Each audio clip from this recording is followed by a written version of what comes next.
Dahil sa sunod-sunod at walang tigil na pagtaas ng presyo ng mga pangunahing bilihin, panahon na para talakayin sa Kongreso ang panukalang aumento sa sahod. Umaapela si Gabriela Party List Representative Arlene Brosas na ipasa na ang panukalang 750 pesos na legislated national minimum wage. Ayon kay Brosas, hindi na maramdaman ang kakarampot na wage increase na ibinigay kamakailan ng mga Regional Wage Board dahil natatalo ito ng mga sunod-sunod na pagtaas ng presyo ng mga pangunahing bilihin at produktong petrolyo. Sabi ni Brosas, kapag naipasa ang House Bill 7568, aabot sa 1,320 pesos ang daily minimum salary ng mga empleyado sa Metro Manila.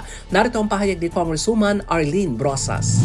Nasa 28% ang wage erosion sa average sa lahat ng rehiyon. Pinapalakas ng ganitong barat na aumento ang argumento para sa kagyat na pag-apruba.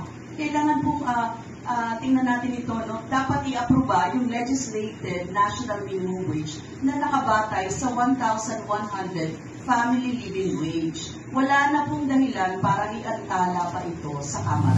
Layunin ng bill na ipatupad ang 750 peso daily wage increase sa lahat ng private sector workers sa buong bansa.